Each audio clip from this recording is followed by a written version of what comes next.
You love podcasts, the stories, the laughs, the unexpected turns. But when this episode ends, the silence starts. Not anymore. Audiobooks.com turns that silence into your next great adventure. With over 450,000 titles, from bestsellers to hidden gems, your love for listening just found its new best friend. And because you already know the joy of audio, we're giving you 3 free audiobooks to start your journey. Imagine your favorite podcast, now with unlimited episodes. That's audiobooks.com. Keep the story going. Sign up for your free trial at audiobooks.com/podcastfree today. Because for podcast lovers like you, the end of an episode is just the beginning. That's audiobooks.com/podcastfree. Attention Talking Simpsons listeners, would you love to hear us give the same treatment to Futurama? Who would do a thing like that? Who could do a thing like that? Then you'll be delighted to know we're doing just that for Futurama's entire first season. Hey, when you look this good, you don't have to know anything. And it'll only be available for people who donate at the $5 level to the Talking Simpsons Patreon. Oh God, no! And along with 13 episodes of Talking Futurama, you'll get all 23 episodes of Talking Critic, the entire first season of Talking Simpsons, monthly community podcasts, interviews with Simpsons writers, and so much more! Shut up and take my money! Remember, go to patreon.com/Talking Simpsons to get your hands on podcasts from the world of tomorrow! I heartily endorse this event or product.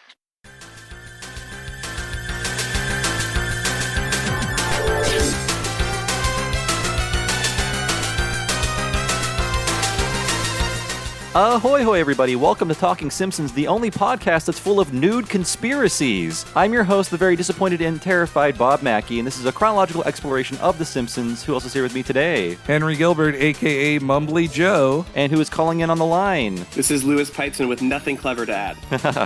That's okay. And today's episode is Treehouse of Horror 7. These candidates make me want to vomit in terror.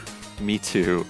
Today's episode aired on October 27th, 1996, and as always, Henry will tell us what happened in this mythical day in real-world history. Oh my God! Oh boy, Bobby, the Yankees beat the Atlanta Braves to win the World Series. VH1 airs its first ever pop-up video, and Stephen King's Thinner curses theaters nationwide. So baseball is what will eventually push all of these Halloween shows into November. I definitely felt like starting off at the top with baseball because that's why this is the season premiere as well, because they couldn't air earlier Simpsons because Fox had the playoffs that year. Yeah, God, premiering at the end of October, I was probably in hell waiting for this first season, first episode to air. The latest Halloween episode has aired has been November 7th. Oh my God. I was addicted to pop-up video. It was like commentary and Wikipedia's before that. Why was Fabio in this music video? I would find out. I'm surprised it didn't have longer legs. It's still not on TV today. I feel like there's always a market for that. Didn't they reboot pop-up video at some point, or they tried to? You know what? They might have. I'm just surprised that I didn't hear about it if they did, because it seemed like to be such a sensation. Like, it would make you. This is sort of the era when people were stopping videos on MTV and VH1 as much, or they weren't watching them as much. And I think that got people back into the idea of watching videos. Yeah, or revisiting old ones. I think they brought it back when they were in the afterglow of return to relevance thanks to the I Love the Whatevers stuff. Right. Which has now just been replaced by listicles online. You don't need... And us. Yeah, and us, yeah. I'm your lower rent Michael Ian Black to sneer at everything. Also, Stephen King's Thinner, that's one of the... I like how weird that one is. I mean, all Stephen King movies are weird, but this one featured Joe Mantegna. I believe this is from the author Richard Bachman, not Stephen King. I'm sorry. Different people. Totally different. He's the Chris Gaines of the Stephen King world. I remember that Thinner ends after he blows up a Romani village, and then he eats a pie to curse someone else. I actually just watched Thinner like 2 days ago. Whoa. Really good timing. Does it hold up? Not at all. Aww. It's deeply offensive. Like, I know that, 90s movies weren't great for their Romani representation, but it's like even worse than I remember it being. Ooh, I forgot about that angle because that's the entire angle of the movie. Yes. I mean, ultimately, I can't forgive that, but more horror movies need to end with a cursed pie. Yeah. The serving of a cursed pie. It also has like the worst fat makeup I've ever seen in the film. It's shockingly bad. Is Joe Mantegna the most famous person in that movie?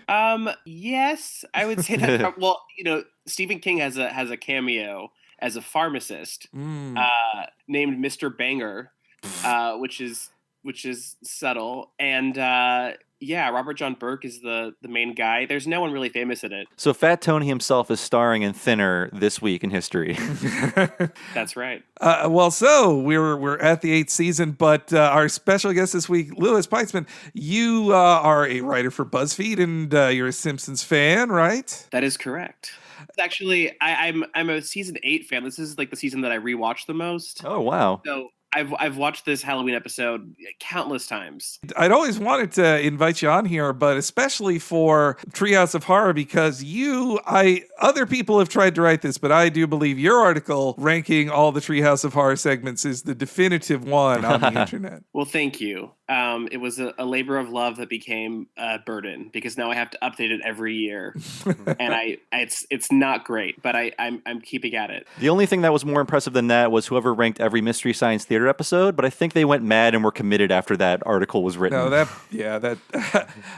certain things you just can't rank. I mean, people take on these rankings. Like someone wanted to rank like all the Friends episodes, and it's like it's just an exercise, and I don't know. It's just there's no way you can distinguish those episodes after a while. You're just gonna destroy yourself and your mind in the process. That's true. What was the process for writing that? That was pretty easy. I mean, I do the same thing for every ranking, which is just kind of like I rewatch everything, I take notes, and I give a letter grade, in this case to every segment, and then I kind of just organize it based on that and sort of tweak things as needed. But it's pretty straightforward, and I try to also make sure I'm not just favoring my personal favorites, the things that I grew up with, but they do tend to end up on top. As someone who's written a lot of lists, they're kind of my favorite thing to write because they make the most people mad for the worst reasons. Well, people get like not only mad, but like just, I mean, yeah, I guess it's how angry they get that really always surprises me. Like people are very personally offended if your list does not match up with theirs. Who are more offended, Simpsons fans or Disney fans at your ranking of all Disney movies? Oh, Disney fans for sure.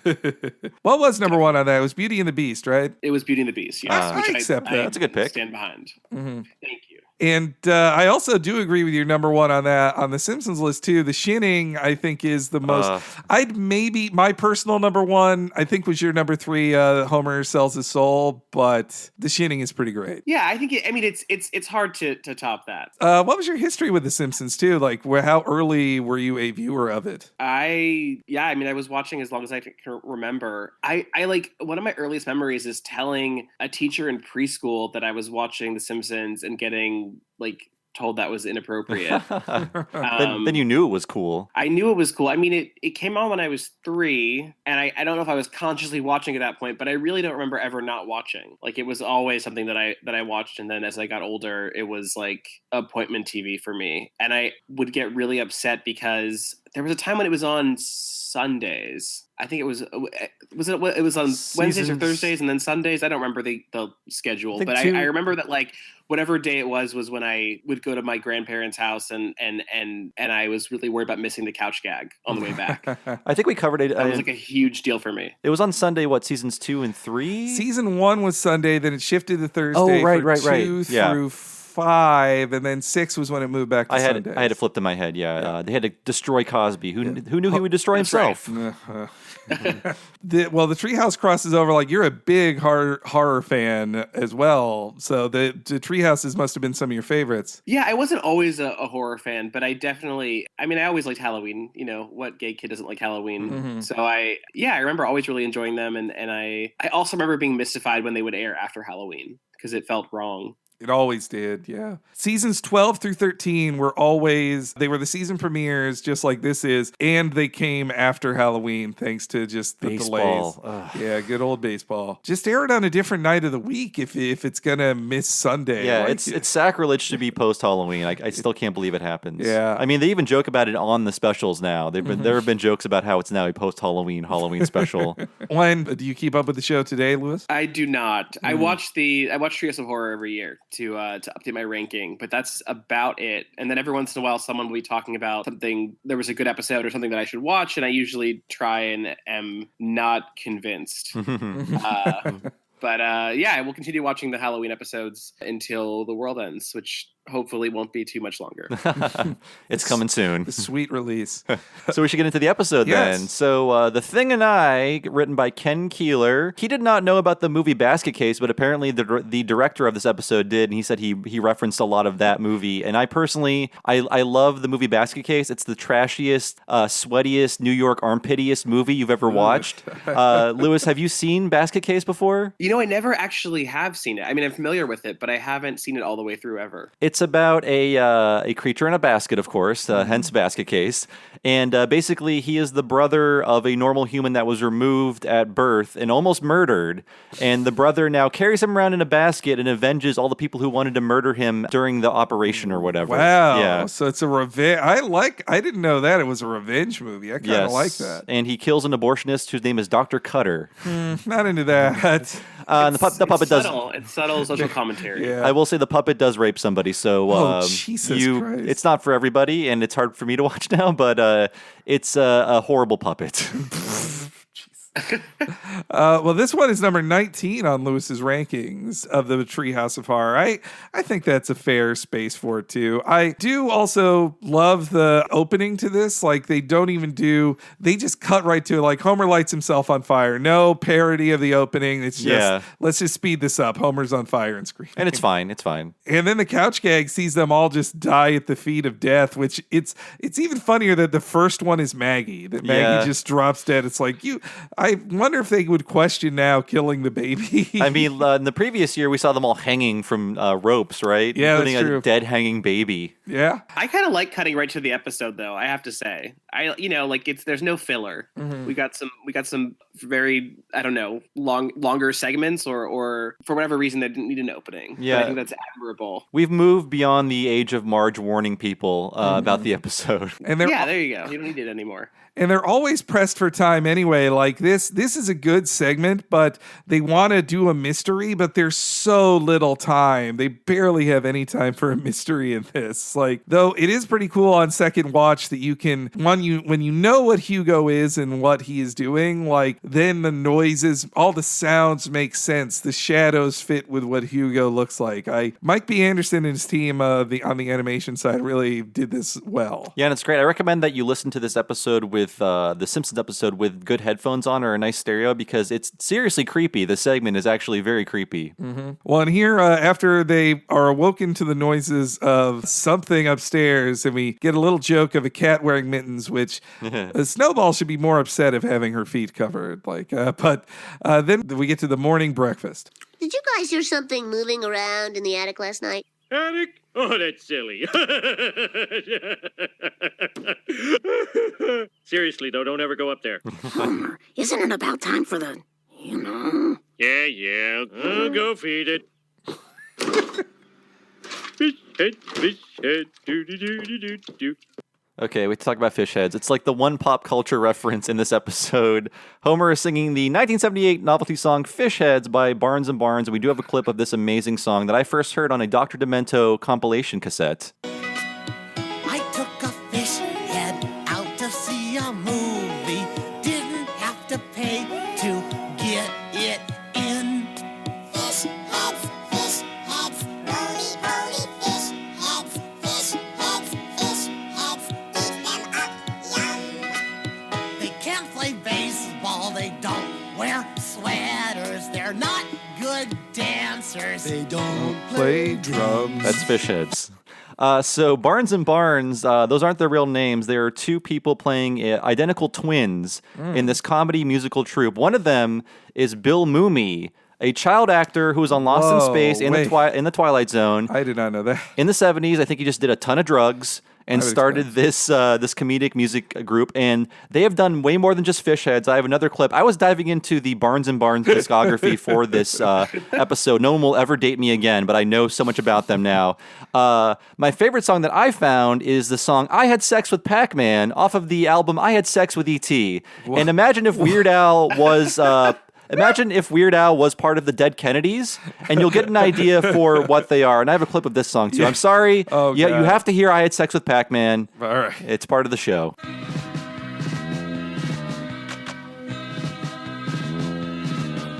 A Oh, I had sex with Pac-Man. It happened yesterday. Oh, I had sex with Pac-Man. No, he won't go away.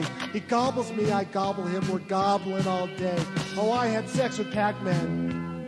Hey, it started with a corner, but quickly fizzled out. I see him in my dreams at night, scuttling about.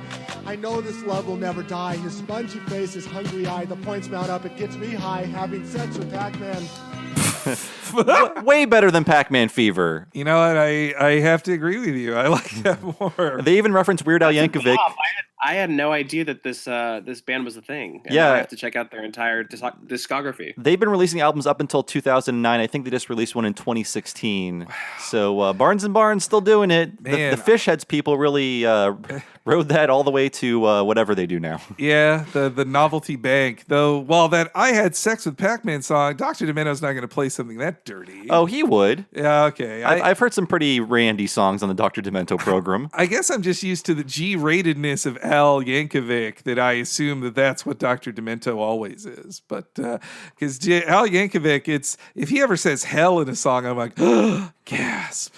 He never gets that. He's PG at best. But also that Fishheads music video, I didn't know this until the untimely passing of Bill Paxton, but that was one of his first things he did. He made the music video for that. He's in it. Wow. He edited it. He directed it. That video is crazy because there's like 8 minutes before the song actually starts. It's like weird experimental movie. Again, we're getting really self-indulgent here. This is the one pop culture reference in this episode, so I have to milk it for all it's worth. So that's your history lesson on Barnes & Barnes. I just learned from Wikipedia that Eagle-Eyed Cherry did a cover of Fishheads. Whoa. Which I would like to hear now. I should hear that like at my dentist's office or something.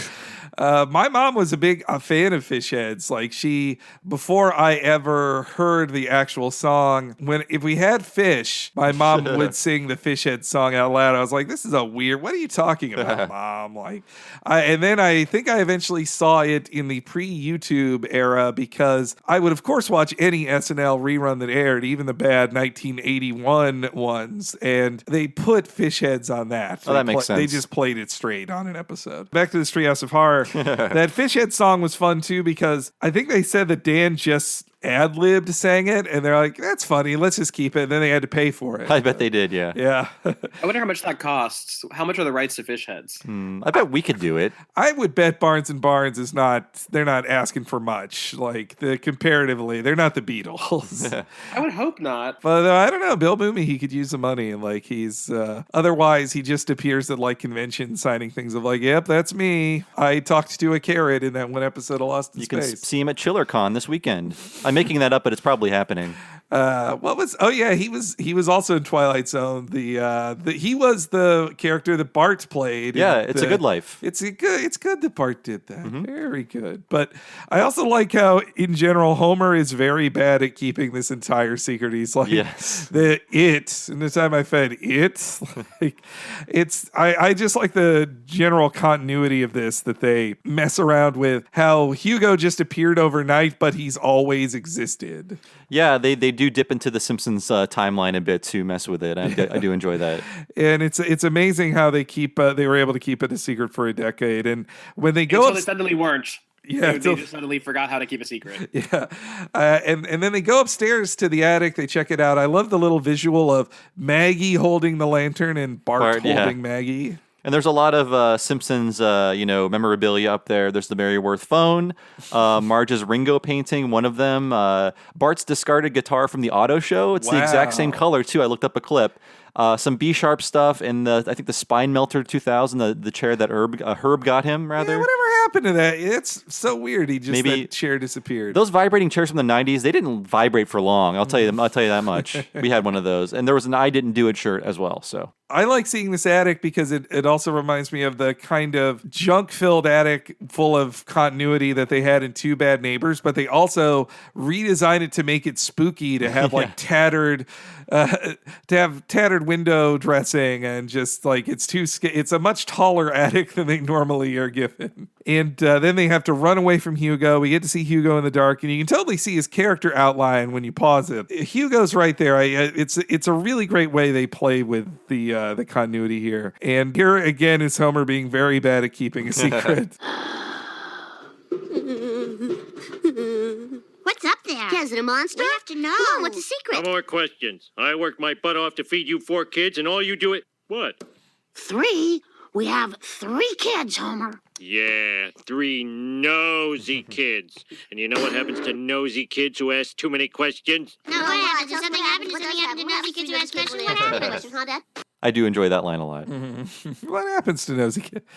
And then they set him free by going in the attic, and you had to find out that Homer and Marge left 3 kids home alone to wash their car in the rain. Like that, they're really bad parents in this one segment. That's a great little joke that explains why they were out of the house, just driving around in the rain. It's so cheap. And I like the little misdirect on the vases versus the them being in the closet.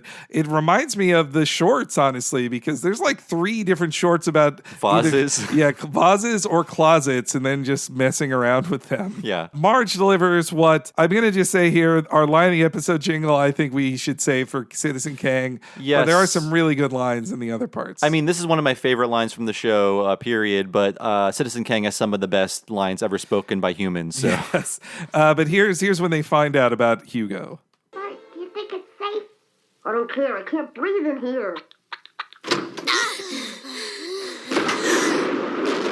See, Marge? Who needs a car wash when you can just drive around in the rain? Mom, Dad, we saw something in the attic. We saw something in the attic. You went into the attic? I'm very disappointed and terrified. I love that. It's almost as good as Vomit in Terror. I like it a little more. Disappointed and terrified. That she is accounting both of her feelings at once. She can feel them at the same time. I love the visual of the open door with the claw marks on it. Like that feels like taken straight out of a werewolf movie or something. And then Dr. Hibbert arrives very quickly after that phone call. Yes, Doctor. It's what we've always feared. It's loose. Hugo is loose. See you soon. Who or what is Hugo?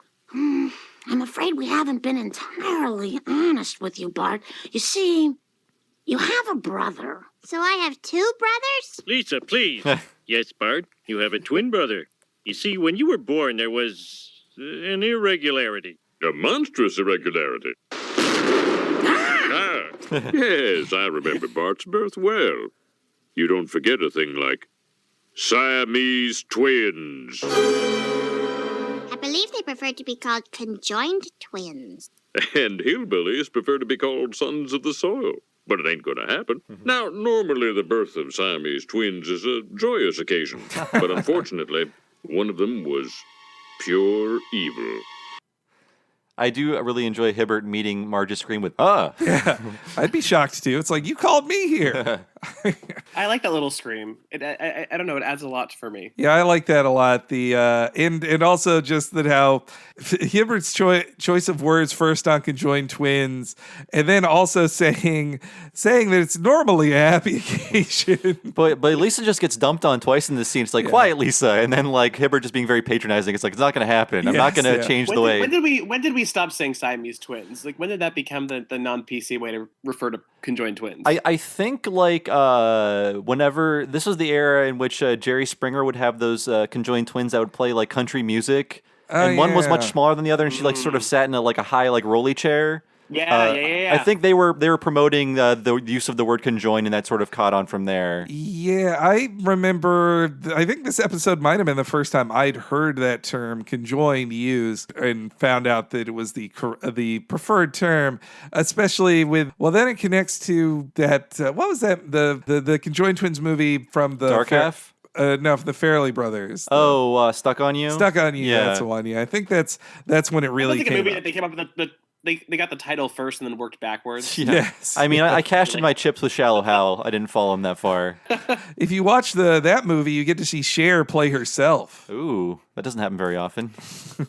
And I also remember the conjoined twins who were on a different. I was thinking of a different pair of conjoined twins who were these 2 guys who like nerdy looking dudes. And I just remember this. I didn't watch Jerry Springer directly. I watched Talk Soup.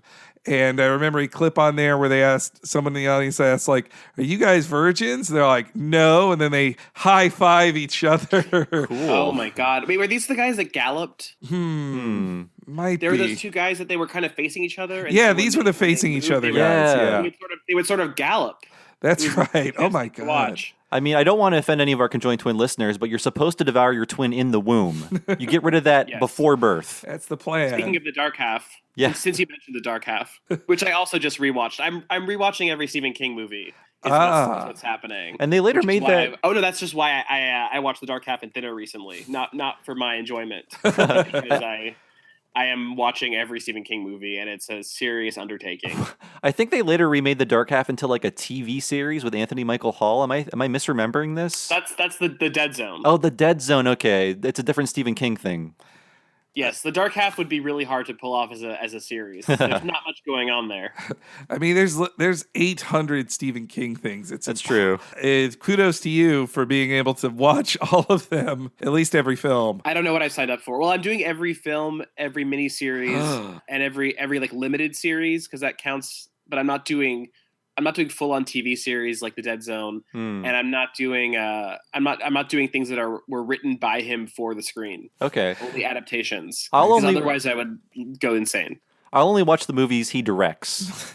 They're the best. Oh, really? So it's just Maximum Overdrive and nothing else. That's the only movie that I own and will watch. I love that trailer for Maximum Overdrive. He's just like looking so bonkers, staring at the camera like, I'm going to scare you to death. Yardley Smith is in that movie, and Yep. she was on a great episode It is one of the worst performances I've ever seen in the film. But Yeah. bless her heart. It's so deeply irritating. I had a hard time getting through it. Listen to the podcast I Was There Too with Yardley Smith. She talks about making that movie and how everyone was drunk. Everybody was drunk. He was definitely on cocaine. I mean, he was not just drunk. Stephen King himself. Oh yeah, certainly I mean, he snorting was a lot on of cocaine. He was on coke. All the actors were drunk because she was like, That makes sense. The set sucked, and they just brought out beer for us all the time to calm us down. I remember that movie. She has the line like, he's bleeding like a stuck pig. I also just watched that they actually did another version of that story, like the story Trucks that became Maximum Overdrive was also made into a TV movie in Canada called Trucks. What? It is somehow worse than Wow. Maximum Overdrive. Wow.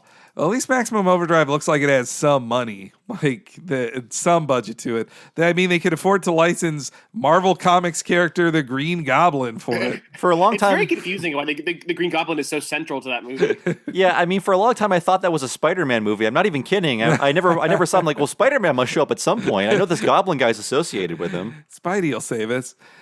In the flashback to their birth, I really love this. Is some stuff they wouldn't do in current Simpsons. I don't want to just complain about current Simpsons, but in this flashback, it looks just like his birth in the season 3 episode, I Married Marge. Yeah, Homer, Marge, and Hibbert all have the same haircuts from that episode. Mm-hmm. It specifically dates it to 1980, which also doesn't work with a 10-year-old Bart, but still, I like that they went to that effort. I feel like they do that now, they just look the same, or I don't know, they wouldn't have the same attention to detail. Or they'd make it that Bart was born in like 2008, which is just depressing. I don't like to me. It's so stressful. I hate it. Yeah, just the in general aging up of Bart is no fun. I love Marge's reaction to the biting and just the way she like grabs her chest of like, I think I'll bottle feed that one. And I mean, after you watch it once, the joke is ruined. But I like the paper cutter gag. Yes, yeah. There are two jokes about Hibbert about to cut something, and it's not the conjoined twins. It's pretty great. And then we get another one of my. There's so many great lines in this episode. I love this one so much. But what to do with poor Hugo? Too crazy for Boys Town. Too much of a boy for Crazy Town. The child was an outcast. So we did the only humane thing. We chained Hugo up in the attic like an animal and fed him a bucket of fish heads once a week. It saved our marriage. You expect me to believe all this? If any of it was true, wouldn't I have a big, hideous scar?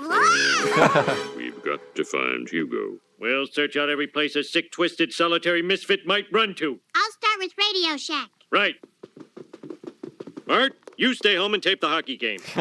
Homer has other priorities. I love that in the Simpsons world there is a place called, quote, Crazy Town, unquote. And that's a place where you send the crazy people. But they can't be too boyish. Yeah, there's an age limit at Crazy Town. And that I also love how they have to rush through like all the plot inconsistencies here of just like the Marge and Homer have to say so quickly, like, yeah, we chained him up in the attic and fed him fish heads, a bucket of fish heads a week. Goodbye. And Bart suddenly seeing a hideous scar down the side of his body that he'd never noticed before now, ever. They cram a lot of story into this, 8-minute segment? Yeah, even more like 6 with the opening. They barely have time in this one for it. They zip right through it, which I love. Same with there's no real reason for them to abandon Bart at home alone, but the hockey game is such a great bad reason for it. We're pre-DVR, folks. He's got to stay home and hit that VCR button. Also, Homer, famously a fan of hockey. He tapes every hockey game. He likes betting on children's hockey, right? Oh, yeah, that's true. I also, Radio Shack, can you even go to a Radio Shack anymore? Are there any left? There's a Radio Shack like 10 minutes from here. Oh, I was going to say there was not any, so I'm clearly misinformed. I guess, is that Radio Shack still open, the one? It is, and I don't know how or why. I mean, I assumed it was just for like grandparents to go to buy you disappointing Christmas presents, like a radio control car with a wire attached to the controls. Once every few years, if I need a power cord ASAP, I gotta go to Radio Shack. It's kind of my only option in this area. I still think technically there's a couple Blockbuster videos still open, just thanks to like in Alaska. Aren't they only in Alaska? They're only in Alaska. Yeah, but I mean, technically they are still open. I actually think they're not part of the Blockbuster company. They're just have all of the signage and everything. They're just independently owned. Okay. Yeah, I worked at a Blockbuster Video, rented many scary movies there. It was no fun, and I'm glad they're gone. They deserve to die. So Bart is left alone, and Hugo finally makes his appearance. You're here, aren't you? Yes, Bart. I never left you. What do you want from me? You'll see. After the surgery. You're crazy. Am I? Well, perhaps we're all a little crazy. I know I am. I went mad after they tore us apart. But I'll be sane once I sew us back together. But you'll kill both of us. No, it's easy. Look, I've been practicing. I made a pigeon rat.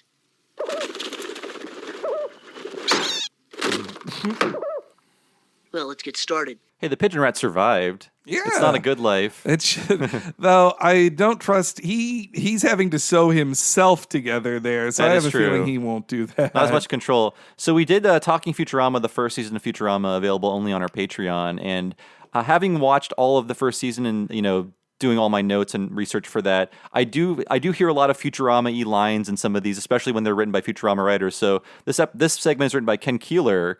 And the line of dialogue, "Am I? Well, perhaps we're all a little crazy. I know I am," is a very Futurama-y line. It's like when a character immediately contradicts himself in the same like 3 sentences, I feel like that is a very Futurama-y dialogue. Oh, yeah. I just want to say that the pigeon rat is one of my favorite designs of anything ever. Why was there never a pigeon rat like plushie? I mean, I'm sure if you go on Etsy there are, but I want an official Simpsons pigeon rat. Someone made that, or at least someone has probably taxidermied a real version of that. For sure. That's got to be real. That had to happen in like November of 1996. Well, I think that that pigeon rat, maybe it's come as an accessory with other Simpson toys. The Hugo toy? I wonder if there was a Hugo toy. Maybe take a look. But I think I also like the pigeon rat design. I thought it was very Futurama-y, just the ridiculousness of it. And I like just the blank look. Like the pigeon and the rat have just blank looks on their face. They're not upset either way about being a pigeon rat.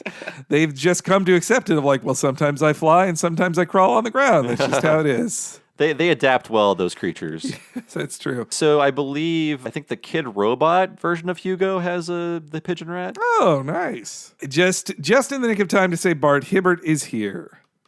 There, Hugo, I understand. All those years caged up in here, why, you've probably never even seen your own face in the mirror, have you? Here.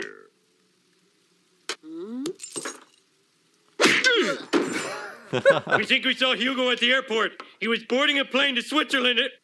Oh. You know, isn't it interesting how the left or sinister twin is invariably the evil one? I had this theory that... Wait a minute. Hugo's scar is on the wrong side. He couldn't have been the evil left twin. That means the evil twin is, and always has been, Bart. Oh, don't look so shocked. So Hibbert, with absolutely no expression on his face, punching a child through a frame is such a great visual gag. And I think it's popped up in a lot of memes lately and a lot of shit posting. Yeah, I think so too. And then he punches a child through the picture frame. It's just how, and I love how Hugo so trustingly looks at the picture like, And it would be the very pat ending of another worse story where the monster sees itself in the mirror and has some kind of revelation or something about its existence. But no, it's just a trick to punch him in the face. To punch a child. It's not a particularly clever trick either, which is what makes it really special. No, I mean, Hugo probably has never seen himself in the mirror, so it's good at fooling him. You feel you feel so bad for Hugo that he is more monstrous than Bart, but he's nice in every way. Like, he doesn't want to kill or hurt anybody. He just wants his bucket of fish heads a week. That's all he wants. I did love that too, in the reveal of Hugo, that even when he's free, all he does is go to the fridge and get a fish head. Like that, that's all he knows. It's all he doesn't know any better. It's consistent within the episode too, the reveal of Bart being the left twin. Like, his scar is on the wrong side the second you see it. Like, he was always the left twin, and it is the left twin who's doing all the biting when they are born too. And we learned that left means sinister in When Flanders Failed. That's right. Yes. That's how, it's the only way I learned that. I was not going to learn it from reading a book of some kind. It seems they need to find a new solution. Well, chalk this one up to carelessness on my part. But I think there's a way to set everything right.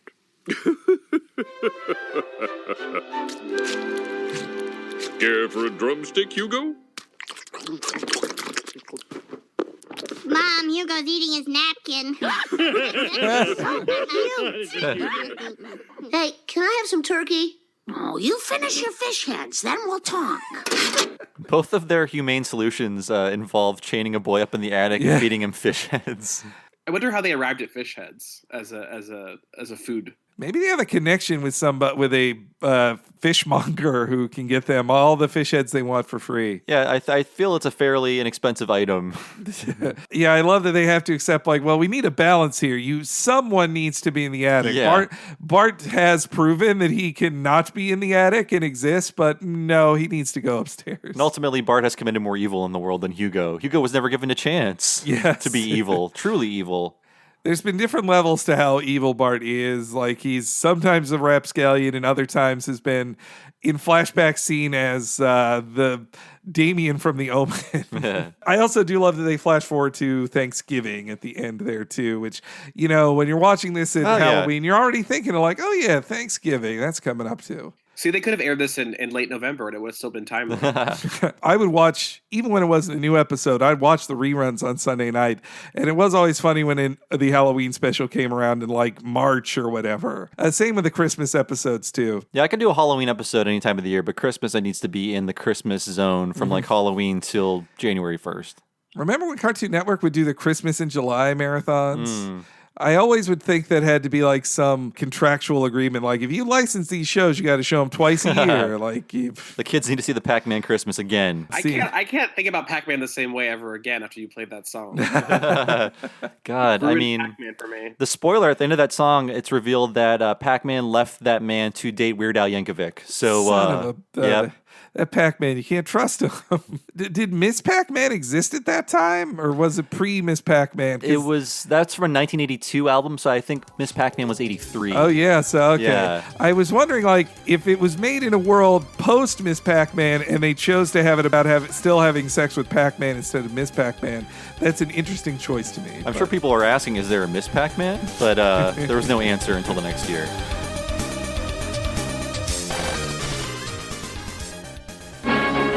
The Simpsons will be right back.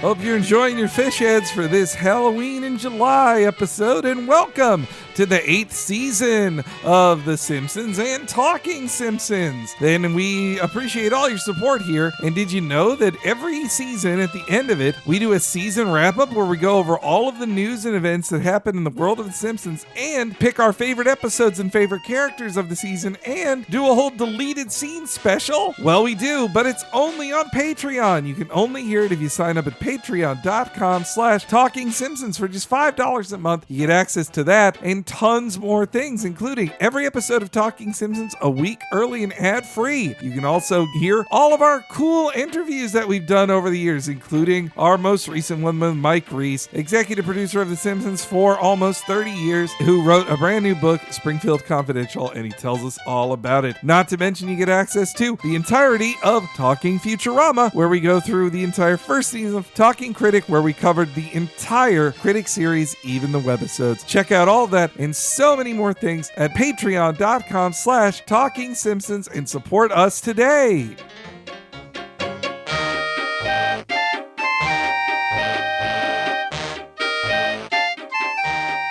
On top of Talking Simpsons, we also do a weekly podcast called What a Cartoon. Do you love how we do our Talking Simpsons style deconstructions, but wish we did it for every cartoon? Well, we're doing our best with this show where we go through a different episode of a different show each week. We've done Rocko's Modern Life. We've done Batman, the animated series. We've done King of the Hill. We've done anime like Cowboy Bebop. We've done Samurai Jack. We've done so many shows, and you can check those out on iTunes or at the RSS feed, or if you sign up at patreon.com/Talking Simpsons. On top of your Simpsons content, you'll also get What a Cartoon a week early and ad-free. And if you'd like to watch along with some of the tunes we do on What a Cartoon, many of them are available on Hulu, and you can get a free 30-day trial of Hulu on us at tiny.cc/TSHulu. That's tiny.cc/T as in talking, S as in Simpsons, Hulu. If you go there, you can sign up for a 30-day free trial of Hulu, and it's a great way to support the show on top of going to the Patreon. tiny.cc/TSHulu.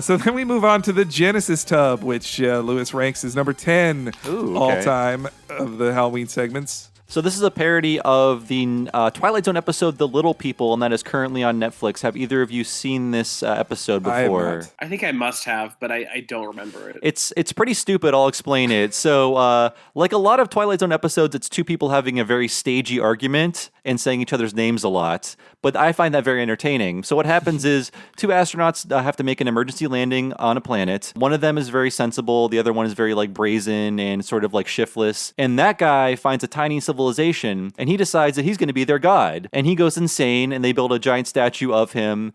And he basically makes the other guy leave him alone on the planet. Like, no, I'm going to be the god of this planet. You just get the hell out of here. And then immediately after that, two larger people show up and crush him to death. It's a very stupid ending. What a twist. And even Rod Serling. It. I mean, it's fun in a way that like my favorite Twilight Zone episode are the ones where someone just gets fucked over by the world for no reason. Like when the guy breaks his glasses, there's no message there. Like Rod Serling does not try to spin his way out of this episode. The message is to have a backup pair of glasses at all times. Exactly. It's about planning. Message to me. But yeah, I mean it's fun, it's goofy, and it's just two people arguing in front of a rock for 20 minutes. But it's not a lot of it has to do with this episode. In fact, even the ending is way different. But you can see some similarities here. I think the guy also, like Bart, cruelly crushes them with his finger, But that's what makes them think he's the god and not the devil. Okay. Like an angry god. They blame themselves just like we do with religion. But I do know in that episode that the sensible one is played by Claude Akins, a.k.a. Lobo, Sheriff Lobo. Bring back Sheriff Lobo. No, he's great in that. I actually didn't know this was a Twilight Zone episode until a 2002 episode of South Park then referenced this episode. Oh, you're right. Which that would be the season 6 episode 7. VII of South Park called Simpsons Did It, which not as big a fan of the South Park now as I was then. Not even a tenth as big a fan. I'm pretty much done with South Park, to be honest. But I did like this episode when it was new because, so they wrote this episode. It was about the Professor Chaos character, and they then wanted a story where he blots out the sun. And then somebody told him, like, well, The Simpsons did that like a year ago. Or no, they did that like 6 years ago. And they then became obsessed with the idea of, like, any idea we have The Simpsons already did, we're going to copy it. And this Genesis Tub bit actually is the resolution to the episode, which I'll play now. Very impressive, Eric. What do you intend to do with your underwater society? I'm going to send a message to my people and tell them to develop a great machine that will shrink me down to their size so I can live amongst them forever. Aha! Aha! Aha! The hell is wrong with you, Butters? They did that on The Simpsons. Ha! Treehouse of Horror, episode 4FO2, the Genesis Tub. Lisa loses a tooth, and the bacteria on it starts to grow and makes a little society, and they build a statue of her thinking she's God. Ha! Ha ha ha! So? Yeah, so? Dude, The Simpsons done everything already. Who cares? Yeah, they've been on the air for like 13 years. Of course they've done everything. Every idea's been done, Butters, even before The Simpsons. Yeah. In fact, that episode was a ripoff of a Twilight Zone episode. Really? So I shouldn't care if I come up with an idea and The Simpsons already did it. It doesn't matter. Boy, to think of a time when there were only 13 years of The Simpsons, and also to hear Isaac Hayes. It's so quaint. It's so quaint to think about that. There's been 13 whole years of The Simpsons. Now we're going to hit season 30 next year, or this coming year, I think. In the summer or fall, yeah. And yeah, also hearing Isaac Hayes, it's like, oh yeah, before he made the split with them over Scientology, which sad. And Butters had the production code right. This is 4FO2. I forget what 4FO1 is, the first production episode. I think that is You Only Move Twice. Oh, you're right, yeah. That was the first one in order. But I remember we interviewed Dan Graney, and he was, because he wrote this segment, and we asked him about this, and he was jealous in the reverse way of just like, well, South Park now beats Simpsons can never do current event stuff sooner than South Park. They get beat by months to any current events thing. It's impossible for them to catch up. But so no one corrects us. 4FO1 is Lisa's date with Density. Apologies. Yes. Sorry. I'm so glad you checked that. Yes. Fall into the start here with Lisa and her test, testing out her tooth. This tooth will be perfect for my science project. Science has already proven the dangers of smoking, alcohol, and Chinese food, but I can still ruin soft drinks for everyone. Hey, Lise, check out my science project. How? What's that supposed to prove? That nerds conduct electricity. Ow! This is also like a Twilight Zone episode in that its scope is pretty much just Lisa's bedroom. Yeah, pretty much. So according to Snopes, the Coke dissolving a tooth thing is an old wives' tale. Can't happen. Like that it would... Is that true?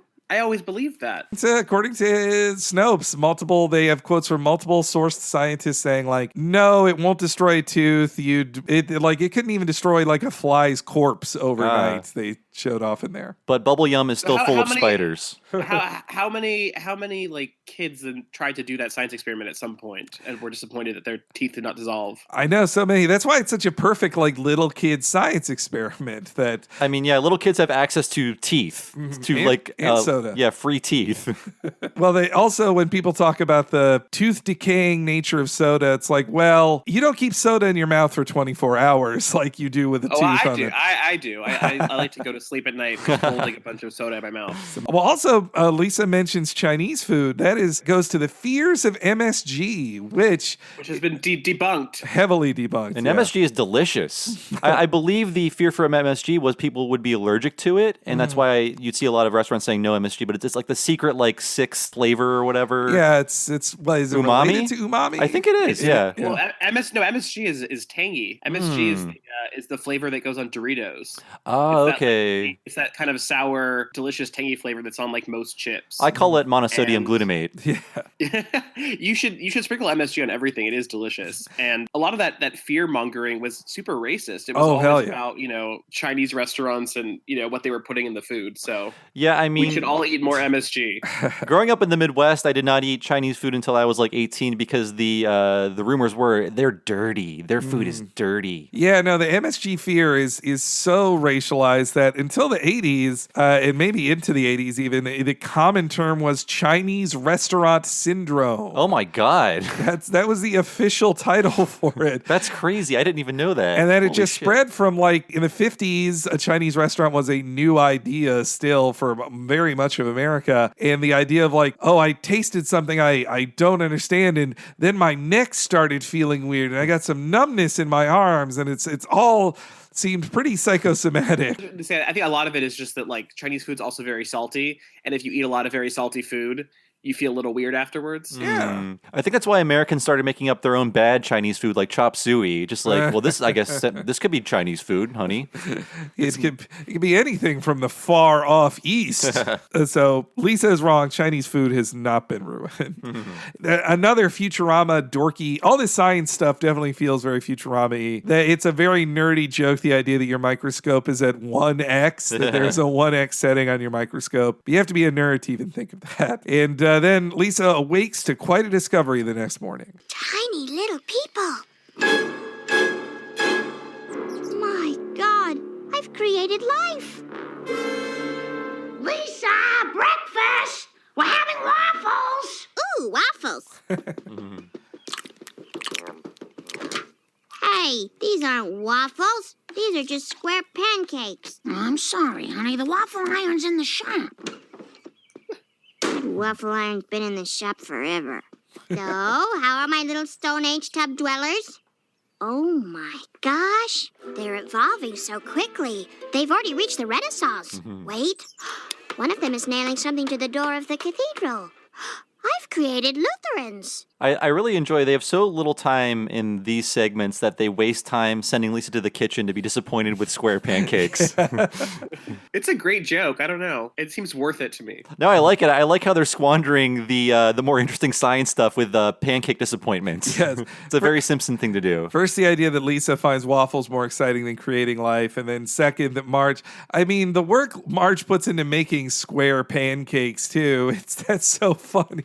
I find in general, it's much harder to find waffles than it is pancakes at restaurants. So like for some reason, I don't know, they just don't want to go through the effort. But a good waffle is so good. I mean, it's the same starchy junk either way, which I love. I want to cover it in syrup and eat all of it. Cornmeal waffles. Try it. The waffle iron has been in the shop forever. It's like, what? Just get a new waffle. That's a lie. iron. They just tell the kids that lie. Oh, you're right. I realize now that also I'm going to have to count on one of our more religious nerd fans to tell me how that Martin Luther joke. I mean, I know what it means. Yeah, Martin Luther nailed the thesis to the door of the church and basically created Protestantism. And that was a long time ago. And so she created Lutherans. And fortunately, Protestantism had none of the problems the Catholic Church did. Nope. They're all fine. Yep. Bart arrives and causes some trouble. Wow, it's almost like seeing into the future. Hey, what is this goo? You trying to grow a friend? Yeah. Hey, you built a model city. Is that the school? Whoops, my finger slipped. Oops, my finger slipped. Oops, my finger slipped. Bart, stop it!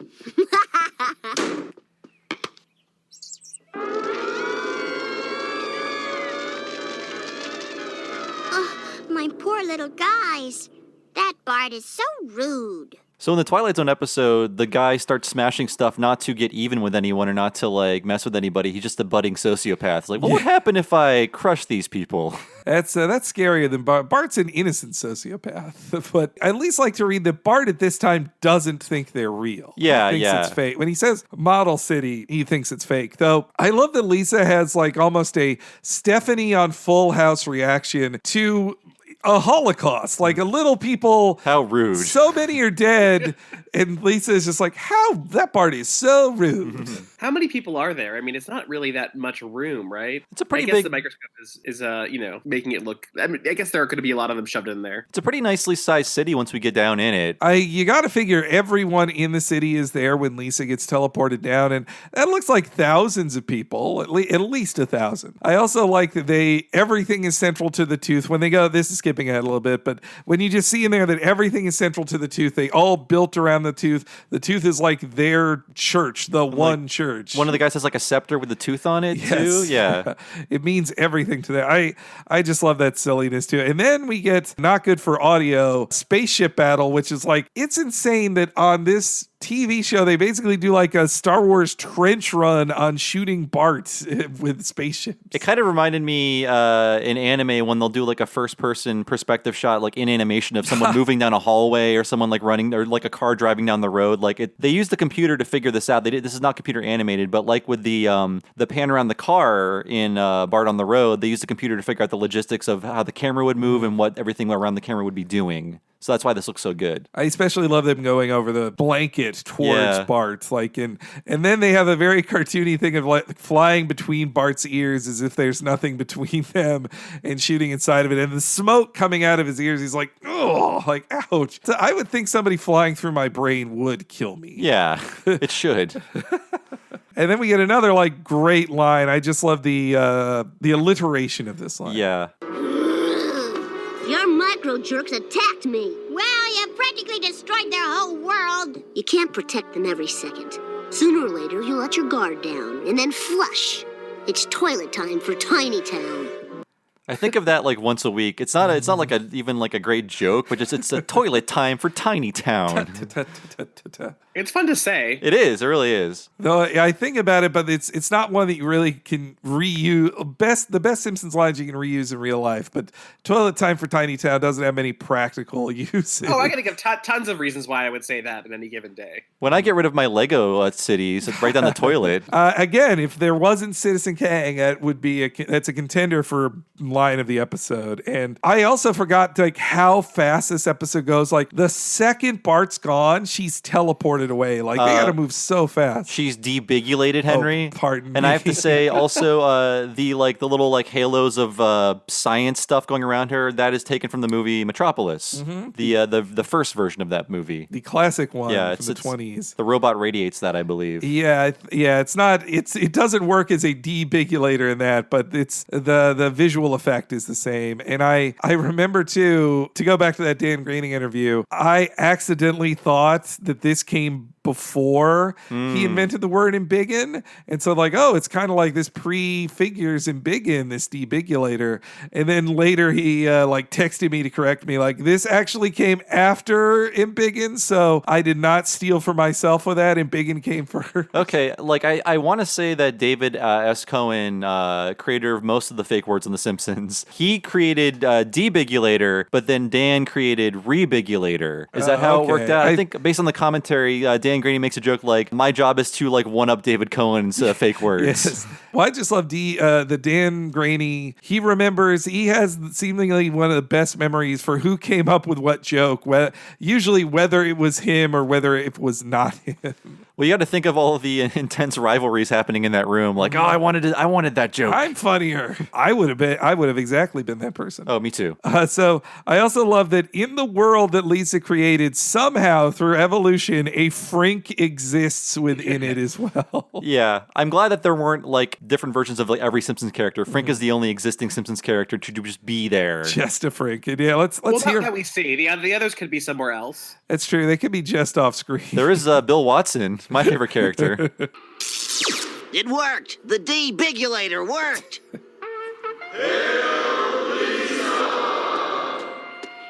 Welcome to our world, most gracious Lisa. Your world is incredible, and you speak English. We have listened to you speak since the dawn of time, O Creator, and we have learned to imitate you exactly. You think I'm God? But of course, you looked down on us from heaven. You gave us life, and only your divine intervention can save us from the devil. The devil? What devil? The one you call Bart. It does make sense Bart is the devil. It's really creepy the way they wail at even hearing his name. Like, he just caused like 34 9/11s. Yes, yeah. Not very long ago. The worst thing that's ever happened to them was done by Bart. I think this was a very stupid plan of theirs of like, well, how are we going to stop the devil? Well, we'll shrink down God to our size, and then we'll ask her to fix it. I thought that was going to be the end of the Twilight Zone episode where the guy is like just cursed to be living in like the little town. That would have been better. He had shrunk down to their size and then see how he likes it. But ultimately, he is made to be small based on the two huge other astronauts that show up at the end and crush him to death. It's pretty Well, cool. You should write a letter to Rod Serling and let him know. I'm gonna etch it onto his tombstone. Yeah, either way. It's the most respectful way to do it. And also, they think that Bart. This is just such a funny segment of like, well, what would you ask God if God was in front of you? I really love Hank Azaria's normal ass guy in this tiny world. So great. God, hi, Bill Watson. I live in the Clark Building. I have a question. If you're so good, why do you allow bad things to happen? Why am I so fat? Why do bad things happen to good people? Listen, I can take care of everything. All you have to do is unshrink me. Unshrink you? Well, that would require some sort of a rebigulator, which is a concept so ridiculous it makes me want to laugh out loud and chortle. But not at you, O holiest of gods, with the wrathfulness and the vengeance and the blood rain and the hey, it hurts me. Look, the destroyer! He returns!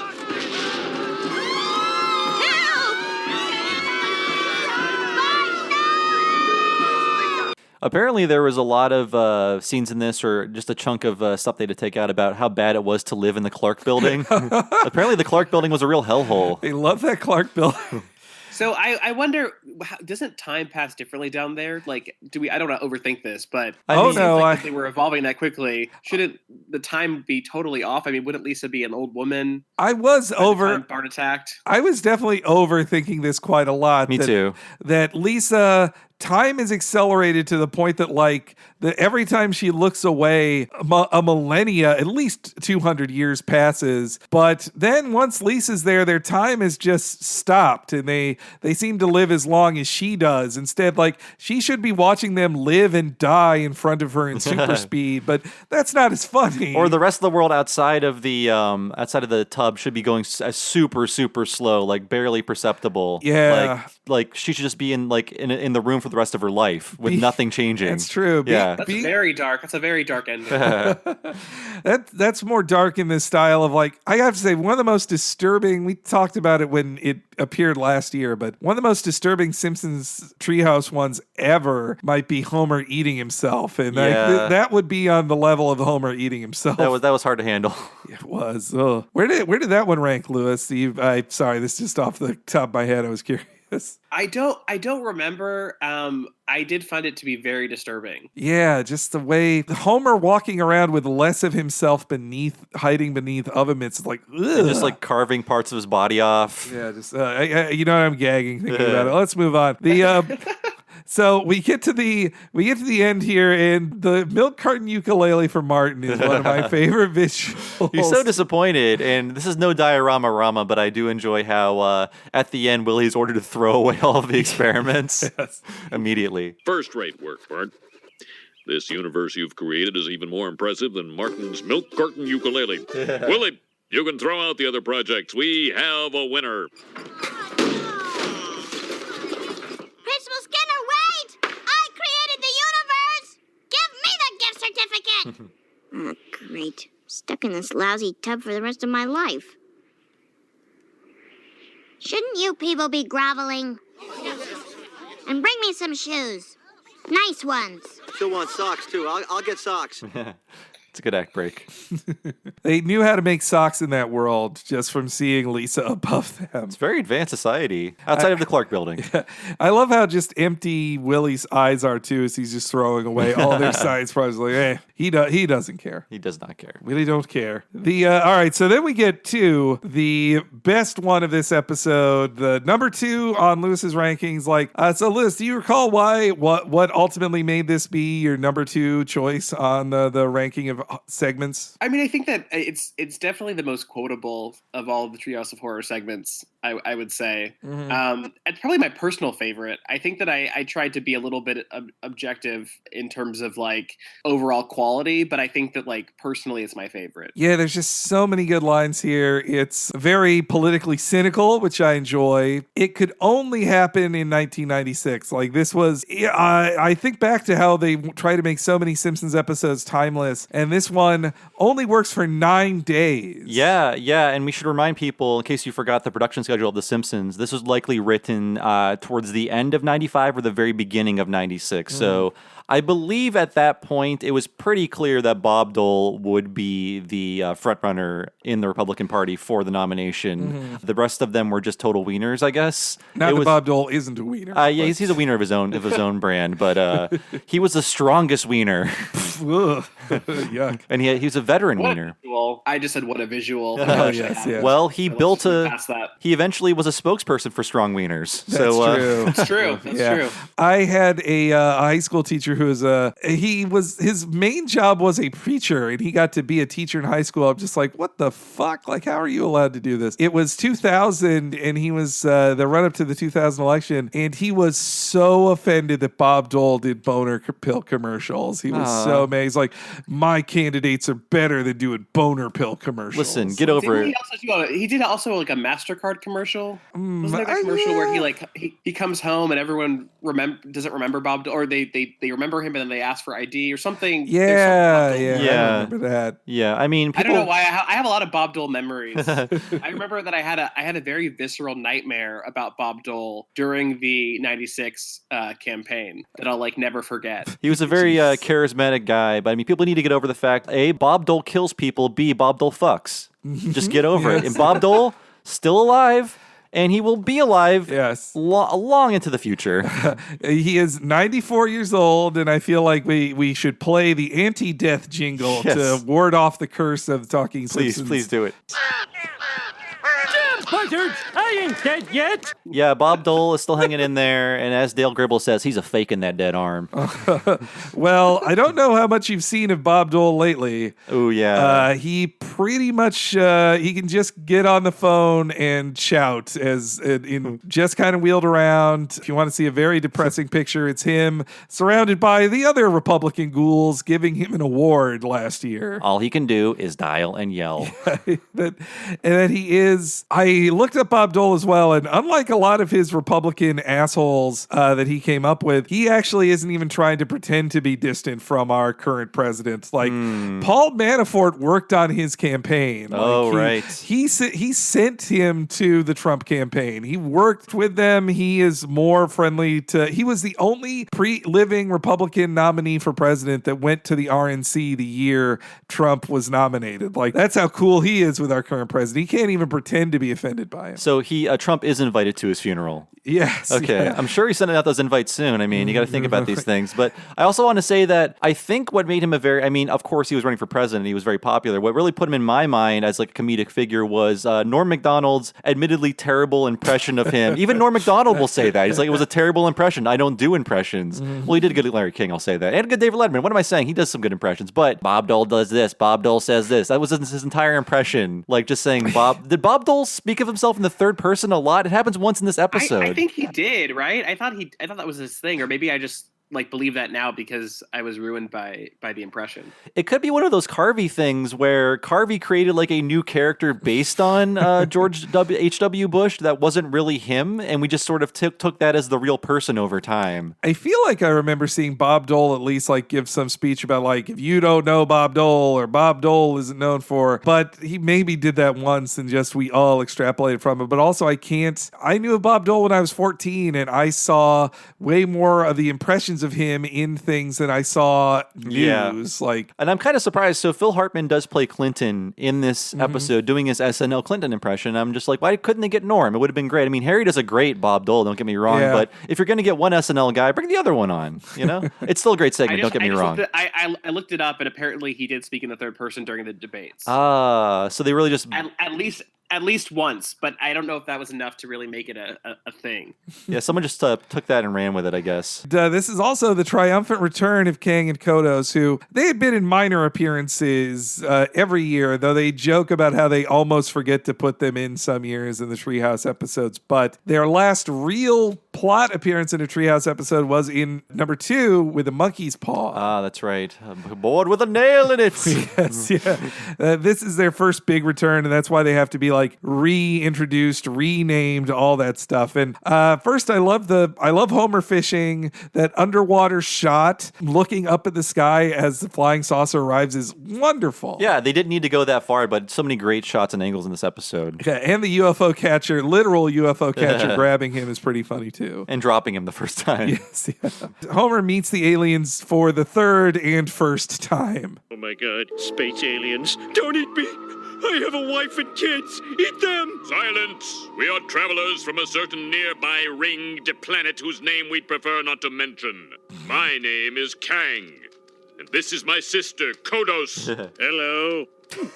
I suppose you want to probe me. Well, might as well get it over with. Stop. We have reached the limits of what rectal probing can teach us. So David S. Cohen, co-creator of Futurama, said on the commentary, for every segment in this episode, there is a corresponding Futurama episode that's very similar to it, and I can see that. This will be Head in the Polls, obviously, the Futurama episode of Head in the Polls. Yes, yeah, where Nixon. But when I heard the Kang or Kodo say silence, it reminded me of the Robot Elders a lot. Yes, silence. In the same bit there that they fit in a Uranus joke and a rectal probing joke, that they get both of them in there. Yeah, I mean, we were reaching the end of the rectal probing jokes. Kids in the Hall had a great one around this time. I love that one. One in 10 guys enjoy it. Yeah, the whole sketch was like, why are we still doing this? Yeah, what is the point of this? And then I believe Scott Thompson is a hayseed about to get probed in that one. Yeah. I love how Homer just points his butt at them, and they're just revulsion at it too. And then I feel like Homer's having like a doctor's office reaction, like, well, all right, let's just get this over with. Yeah, I mean, Homer probably watched that Jonathan Frakes hosted Fox special about aliens. Well, I think the rectal probing thing does come from the Visitation one, the movie that Christopher Walken was in. Communion? Communion, yeah. There was also Fire in the Sky. Yeah, which though, when you think of that, I remember lots of people point this out, but John Hodgman has a very funny joke in his book about how that you have a found memory of being like kidnapped and then something going up your butt, and it's like, well, that has no relation to anything else that could happen in real life, and it definitely is aliens. I think too they say that Kodos has been written rather inconsistently as a female in it, though. Honestly, what is gender on their planet anyway? It's true, and Sarek the Preparer has never come back because he's too expensive. That's true. Never have him back. I love the Homer barely remembering Bob Dole because it did feel like, I don't know, I guess he could have won, but once Clinton won and it was so, it reminded me that Bob Dole wasn't that well known and nobody was really rooting for him. It's just the Republicans had to have somebody that year. But I do use the term Mumbly Joe a lot when I can't think of someone's name. Mumbly Joe. Take us to your leader. Well, I guess you mean President Clinton. He usually hangs around Washington, D.C. President Clinton. Excellent. Except, there's this election next week, so after that it might not be him anymore. It might be, what's his name? Mumbly Joe. I saw him on TV the other... Bob Dole. An election. That complicates matters. Set grid coordinates for Bob Dole. Well, night, everybody. Night, Senator. Take it easy. Good luck next week. What? Bob Dole doesn't need this.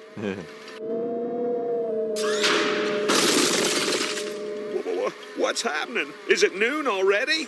My favorite Bob Dole line of dialogue in this is, what the hell is this, some kind of tube? Yes, yeah. No, coming up later. It's so, the matter-of-fact statement of things is good. I think Harry Shearer, he didn't discover a new impersonation for him. He's just doing the popular impersonation, but he does a good job with it. Yeah. And I also love that he's leaving the Republican National Committee and that one of them just like, hey, good luck next week. Like, not that they've been working for 2 years to get him elected, but they're just like, hey, good luck next week. He didn't just drop by. Yeah.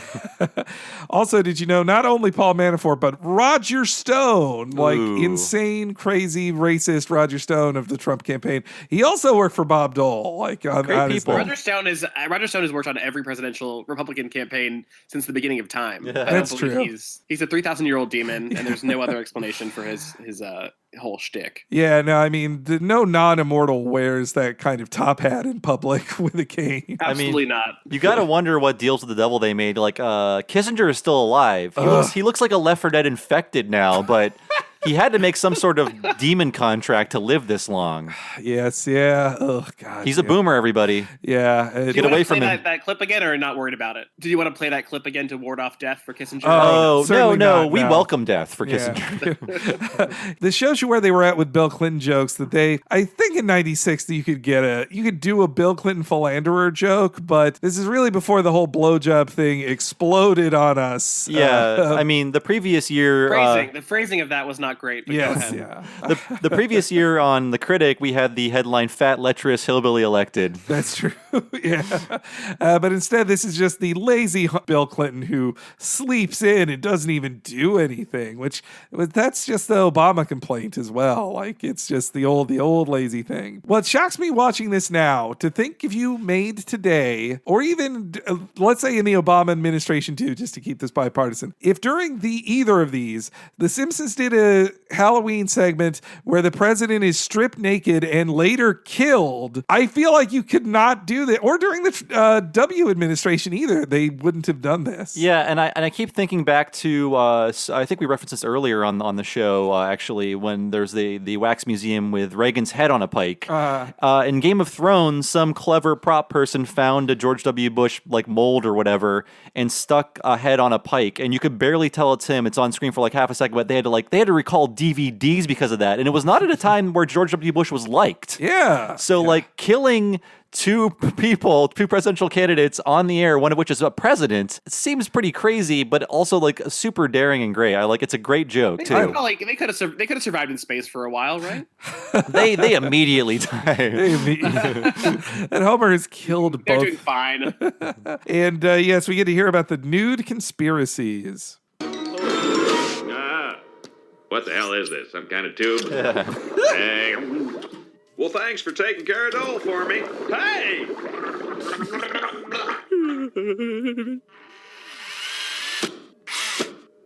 Commence bioduplication. Love the animation on this transfer.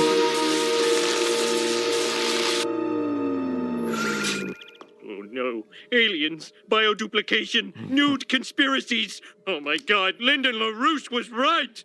What? Are you still here? I'm afraid we'll have to dispose of you. No, what are you spraying me with? Rum! So no one will believe your story. Ah! And don't come back. So Lyndon LaRouche is a famously insane guy who keeps running for president. Oh yes, yeah. He's and also he's 1 year younger than Bob. No, he's 1 year older than Bob Dole, and still with us as well. 95. It's. I looked up some of Lyndon LaRouche's biggest conspiracies. At the time of this, his biggest conspiracy was that Queen Elizabeth secretly controls the British Army and that they are influencing the world. Also with the Jews, he does blame some Jews in there, but only the rich ones. And then. And so he's got anti-Semitism in there too. Later, he kind of was ahead of the curve on predicting Obama death panels as well. That was another of his, and he was a 9/11 truther as well. So he's kind of was Alex Jones before Alex Jones too, but not as popular on the radio. He's got the full deck of conspiracy cards. He's got it all, that LaRouche. Yeah, he's quite an interesting fellow. And I also just love the way what the hell, some kind of tube. That's such a great line. And so is rum. Yes, cutting to him going rum. So there are some plot holes that come up on the commentary that they all laugh about. It's like, well, the aliens could have waited until the election was over and just killed the winner. Yeah. But also, the bioduplication happens, but later in the show, Homer pulls off masks. So yeah, they're forgetting about the whole the science behind it. They're just crammed into suits at the end. It's funny that the Kangakotas are non-lethal. Like they could have killed the president in Dole, but they don't kill them, and they don't even kill Homer, even though they really should. It's easier to fool dumb Americans. Yeah, and that they know what rum is too, to just soak him in liquor so no one believes. Also, in the commentary, they talk about something that I'm not a particularly big fan of, which is just the political stance of doesn't matter. Both guys are terrible. Vote for either. They're an evil. Like I'm not a fan of that. It was definitely how people felt in 96. Yeah, and in 2016. And always. Yeah, I mean, on the commentary that was recorded deep in the George W. Bush years, and I feel like David S. Cohen was a little apologetic about making a Futurama episode with the same premise. Like, it doesn't matter who you vote for, and Dan Graney's like, no, it absolutely matters who you vote for. One is a fucking war criminal who's in office right now. Yeah, and I'm surprised they didn't edit that out of a Fox DVD. Yeah, it is kind of surprising. Yeah, so thank you, Dan Graney from 14 years ago. But that though, Matt Christman, when he was on our Two Bad Neighbors episode, he pointed out that Clinton and Dole did have such similar stances. It was easy to believe that, though. I still am like, hey, look, I'll complain about Democratic candidates all day letting me down, but on a national scale, they'd have to be a really bad candidate for me not to vote for a Republican over them. Never, no, never. Just go third party. We'll talk more about that later.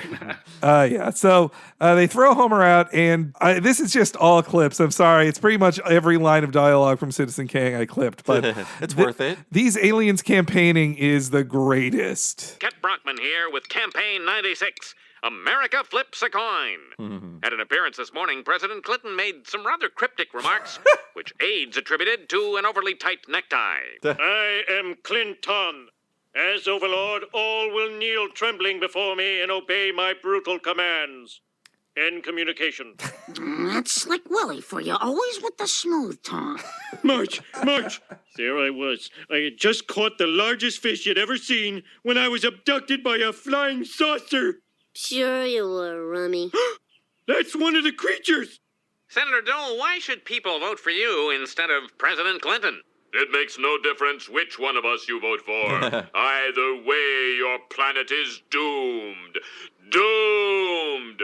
Well, a refreshingly frank response there from Senator Bob Dole. These candidates make me want to vomit in terror. Vomit in terror is great. Yeah. Disappointed and terrified. Every line is amazing. I love that whole speech that first the wonderful cover, which does fit with it was just a very hot day for Miss Clinton when she fell down. She had the flu. Yeah, the same of the overly tight necktie. No matter what he says, voters like Marge are just like, that's Slick Willie, always with the smooth talk. And then meanwhile, the stance that you're doomed either way, and I mean, when you think about it from an ecological standpoint, yes, it doesn't matter. Our planet is doomed. I also think there's something really dark about the whole, you could just say these awful things and it's considered to be refreshingly frank. Yeah. I feel we've seen that more and more recently, where as long as you proceed to be honest about how terrible you are, that's considered better than trying to sugarcoat anything. It would be uncivil to attack people for being awful. Yes, yeah. You have to go, sir, sir, you need to apologize for that, sir. Did you really mean that, sir? Really, sir? We can't even get that. Honestly, we're recording this a few weeks in advance, so I can't even get that specific on things about our current president, because I know it'll be topped in the next 3 days after this. His racially charged sentimonies. Yes, so racially charged. Why he should discharge this racialness? Just call him a racist. So then part 2 of the campaigning. Ladies and gentlemen, 73-year-old candidate Bob Dole. 73. Abortions for all. Very well. No abortions for anyone. Abortions for some, miniature American flags for others. Fooling these Earth voters is easier than expected. Yes, all they want to hear are bland pleasantries embellished by an occasional saxophone solo or infant kiss. Mr. President, sir, people are becoming a bit confused by the way you and your opponent are, constantly holding hands. We are merely exchanging long protein strings. If you can think of a simpler way, I'd like to hear it. So that was George Stephanopoulos making a rare Simpsons appearance. It's a very specific design. Yes, that's absolutely George Stephanopoulos. Though he's not as short as I imagine him. He's kind of crouching in a van. It's hard to tell. That's true. That's such perfect casting there. They didn't draw. Meanwhile, I'll say unrealistically, there was a black guy in the Republican National Convention. Yeah, thing, which I'm like, no way. What's going on there? No. It's so weird to hear the word abortion said on Simpsons. Yeah. Like, it's a funny gag about how you can't play. It's just how it's such a divisive issue. But just to hear the word abortion on Simpsons, like, boy, that almost sounds like saying the F word on the show. I'm going to say that it was never said before on The Simpsons, or possibly after. I would think, possibly since then, yeah. Yeah, I would think not. Well, let's go to Frinkiac and put abortion in. Let's see what we get. But I love the way everyone's looking at Dole and Clinton walking down the street holding hands. And the idea of what a long protein string is, that feels like a semen joke to me, doesn't it? Maybe. Bob Dole is right to be mad at the Secret Service later in this because Homer's able to do a good job of stalking the president and the senator without the Secret Service noticing it. He's following pretty close behind them. So in the season 16 episode, Thank God It's Doomsday, the word abortion appears again. Okay. Oh, is that the Left Behind episode? Where it might be. They parody that. I remember that. I have to say though, I do appreciate. So when Clinton and Dole are speaking later in the segment, they're speaking in front of like a factory with like hard hats on. That is a really great observational thing because these people don't care about these workers or these factories. They're just shoved in front of a decaying factory to make some sort of statement about the jobs are coming back. It happens every 4 years in my hometown. A president stands in front of a depressing factory and makes promises he can't keep, and everybody forgets about it and blames black people. Don't forget immigrants, Bob. They blame them too. They chased all the immigrants out of my town. Okay, so they're Jesus. That's Youngstown, Ohio. Yeah, again. it sucks. It's so well observed and also shows like it never changes. Like 20 years later in the 2016 election, the same posing, the same hard hats, the same locations. Only the abandoned factories are just getting more decayed over time and a generation more poor. But okay, so I've been saving line of this show. I think this speech by Clinton is the line of the episode. That's the joke. My fellow Americans, as a young boy, I dreamed of being a baseball. But tonight I say we must move forward, not backward, upward, not forward, and always twirling, twirling, twirling towards freedom.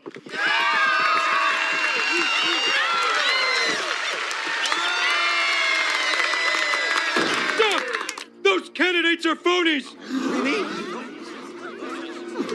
You heard me. They're alien replicants from beyond the moon. Yeah, right, pal. I mean, yeah, I agree it's line of the show, but I feel like with our current like oatmeal brain president who's just his gray matter is rapidly decaying in front of us, this is not too far removed from what we hear him say. It's basically the same speech. Yeah. Yes, that's true.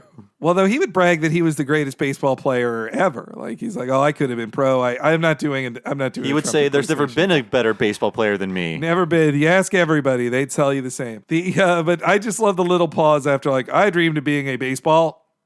And the extra fun to it too, the animation of him just actually whirling and twirling as he talks. He's doing it awkwardly like a middle-aged man would on stage. It's not very well. I mean, the animation is great, but it's very awkward looking. I think Kang and Kodos are really getting into their parts. They're like, this is fun. It's fun to run for president. I'm really getting into this. They also on the commentary they make a funny joke about how like, oh, it's good Homer interrupted Dole so he didn't have to write another funny thing for him to say. And I also just love his alien replicants from beyond the moon. Like, everyone's right to laugh at him. He is just being a crazy conspiracy theorist now. Take your stinking flag, too. I miss when conspiracy theories were about aliens. Yeah, They're still there. There's still reptilian conspiracy theories happening. Yeah, I guess so. But I thought the reptiles were like it's usually comes back to just like anti-Semitism, though. It's never actually aliens. I mean, Alex Jones used to do the fun conspiracy theories. Now he does like the FEMA camps and the Pizza Gates and the crisis actors and what have you. Yeah, he still mixes it. He still has some old-fashioned crazy in there. So it's still a good mix, I would say. Yeah, I miss the Art Bell era of them. When he talks about crisis actors, he should say the kids are aliens. Just say that, like not actors. Like that would make it less abhorrent. Sure. Yeah, it dissociates it a little bit. Rewatching this, I legit laughed out loud at Homer finding the barely hidden saucer, like the way he bumps into it and then it just reveals it's not even hidden. He should have seen it 10 minutes ago. 10 miles away. As he was walking towards it. Homer is going to save the day, right? Am I still here? I don't want to serve out my term naked in a tube. I am so mad at the Secret Service right now. Hey, who the hell are you? I'm Homer Simpson, sir, and I'm going to get you back to Washington before it's too late. You know, Senator, being in suspended animation gave me time to think. Partisan politics are tearing our country apart. You got a point there, Bill. If you and I are going to whoop these one-eyed space fellas, we're going to have to set aside our differences.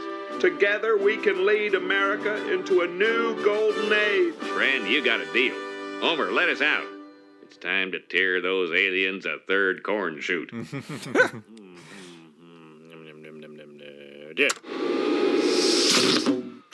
That was not a dumb move by Homer. He hit the 2 button. Yeah, it was there. And Homer's doing a pretty good job of flying a space saucer to Washington, D.C. before this. But God, just the way the nude presidential candidates thrown into space and then... They struggle for like 1 second before they're just killed in the vacuum. And just floating, just like in 2001. It reminds me of the 2001 suffocating in space. And that, yeah, anybody looking at that label would think like, no, this is the open the tubes button. And the phrase third corn shoot. I like that too, yes. A third corn shoot. So Homer's he's still flying to Washington, D.C., and I may not have watched the episode of Twilight Zone, but I did watch the ending of Earth versus the Flying Saucers, which, on Wikipedia, it's like, oh, this is a reference to that, and I had never seen that movie. It's an early Ray Harryhausen special effects. If you know it came out in 56, and then when you watch it, you're like, this is pretty good for 1956. And it's got a bunch of stop motion it's really Independence Day, 40 years before Independence Day. You get to see flying saucers destroy monuments, and the very last the top moment, the money shot of the movie, the last flying saucer to explode, is the one that crashes into the top of the Capitol building in the same way. Okay. I really love the cheat they do in this episode where Homer crashes it into the Capitol building, and then there's just a pan down and you hear stairs. He immediately appears. Yes, he goes down one staircase in 3 seconds and runs at the front door. It's so I love that too. There's so many great just visual gags in this on top of it, but the aliens are revealed. The politics of failure have failed. We need to make them work again. Tomorrow, when you are sealed in the voting cubicle, vote for me, Senator Bob Dole. I am looking forward to an orderly election tomorrow, which will eliminate the need for a violent bloodbath.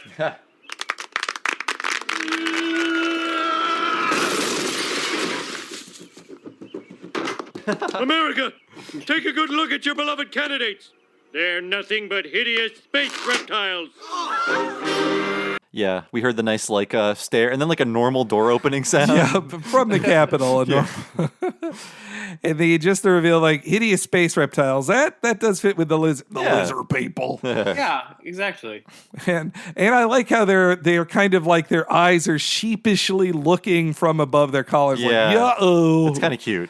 We're caught. I meant to talk about it earlier, but that it's only $5 to go to a presidential debate is pretty great too. That's amazing. I would think it's free that they just pick the people out. It was a lottery you have to win to get into that, something like that. To be the next Ken Bone. He's into some really cool porn, everybody. Yes. Look it up. That's the least of his problems. I know. But all right, so we get to the finale here, which is really shitting on third parties. We are aliens, but what are you going to do about it? It's a two-party system. You have to vote for one of us. He's right. This is a two-party system. Well, I believe I'll vote for a third-party candidate. Go ahead. Throw your vote away.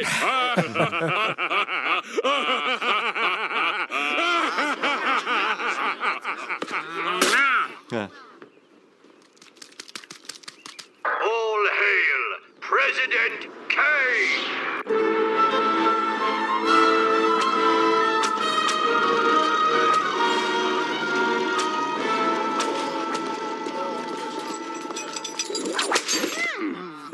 I don't understand why we have to build a ray gun to aim at a planet I never even heard of. Don't blame me. I voted for Kodos. Go! I just love that bit there. That's where I disagree with you, Henry, and I find many people misinterpret that joke. I don't think it's shitting on third parties. I think it's shitting on the American brain infection that they wouldn't vote. There can only be two parties, Democrat and Republican, and even though both will enslave you, you will not vote for a third party because you cannot even think of the very idea. And you're throwing your vote away. I agree. It might be shitting specifically on Ross Perot. A bit. I think they're just kind of attacking the political system, which at this time, that's why they were making all the jokes they're the same person because you only have two choices and they're both the same. So I feel like that is the message here. Yeah, that's true. And that Ross Perot was the most successful third-party candidate ever, or at least in modern electoral history, because he got to be in the debates. He was in the debates. And in 1996, he had started up the Reform Party where he was their presidential candidate, but he didn't get to be on the debates again. They kept him out of it. And he got 8% of the vote, which still, for a third-party candidate, pretty good. Yeah. I mean, I will say that, obviously, I do not like Donald Trump. No. I hate him a lot more than I dislike Hillary Clinton, but I didn't want to vote for her. Pragmatically, I did vote for her because I knew that vote would count more, but I also don't like when people blame Jill Stein or Gary Johnson for Trump winning. Those 20,000 votes Jill Stein got would have totally gone to Hillary. It would have taken her over the edge, but yeah, I just want to say, be nicer to the third parties people. I think if you're going to blame a Jill Stein or a Ralph Nader, that also comes with this kind of gross assumption that the person who voted for them would have otherwise voted for the Democratic candidate. If you're showing up to vote third party, the Democrats haven't won you over, and you wouldn't have voted for them anyway. It shouldn't, when counting the ballots, it shouldn't. Same with well, then did Gary Johnson take votes away from Trump, and he would have had he would have had a different victory? It's just, I'm not into blaming third parties in general. But yes, Bob, you're right. It's not mocking third parties. It's that Americans would, on a national scale, never accept a third party. Yeah, between the choice of slavery. Why do you think they voted for Kang over Kodos? I don't know. So which one was Kang? Was he Clinton or Dole? Kang was Dole. Oh, wow. Yep. So they were wrong on that front, too, with that prediction. Maybe they thought Clinton would be voted out. Yeah. I think it might have just been alphabetical order for people voting, but yeah, I don't know. I mean, this is the era when Republicans were kind of taking over the country in terms of the House and the Senate and everything, right? Mm-hmm. Yeah, maybe they thought it would just be a Republican sweep in 96, but it was Kang that won it. And I also love that when he's president, he sits on a throne with a giant scepter and crown on his head too, on the Capitol steps. God, Bob Dole could have been our oldest president elected. Yeah, he was. If he had been elected in 96, he would have been 2 years older than Trump was when he was elected, who he is officially the oldest president ever.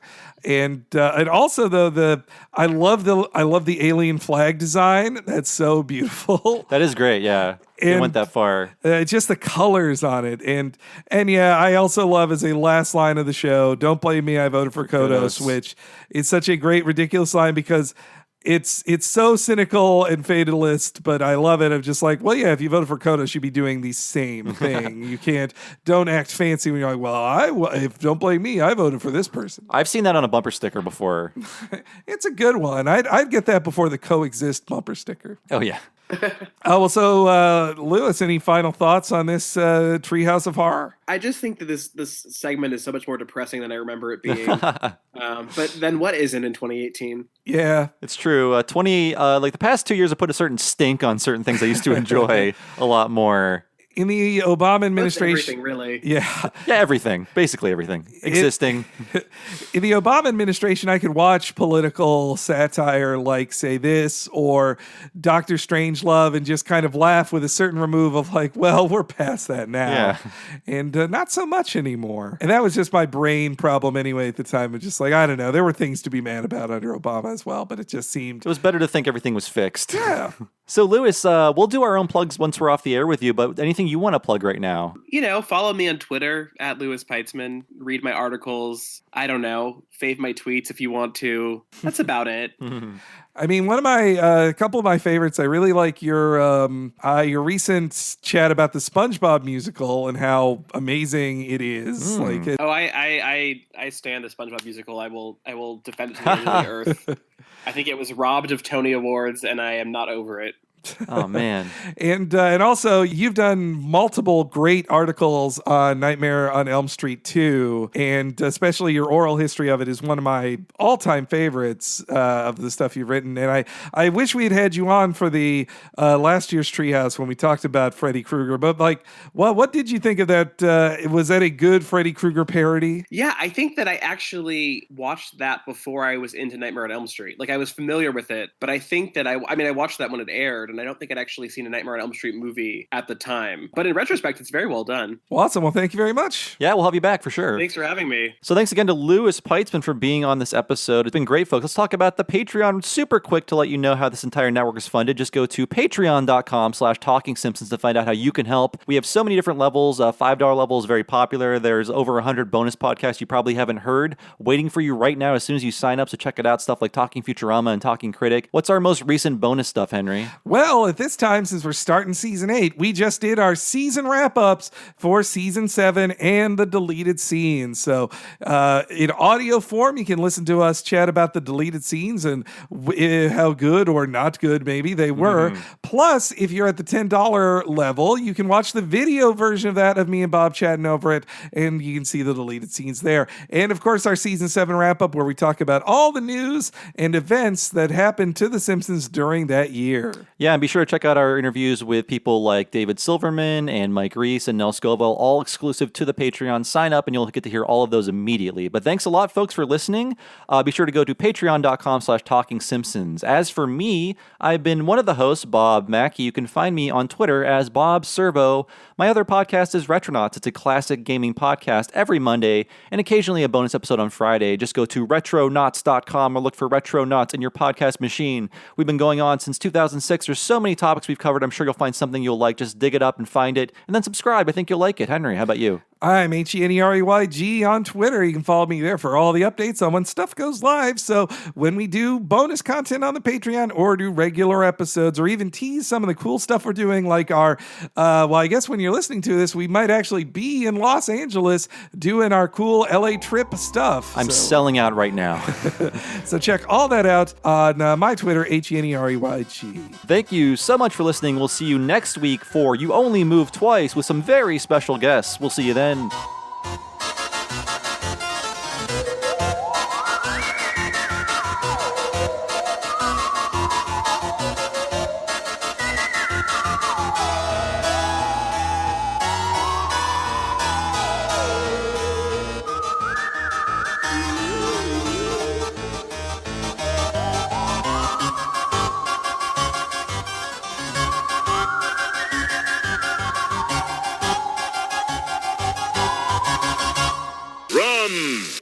Ever tried reading while jogging, cooking, or even juggling flaming torches?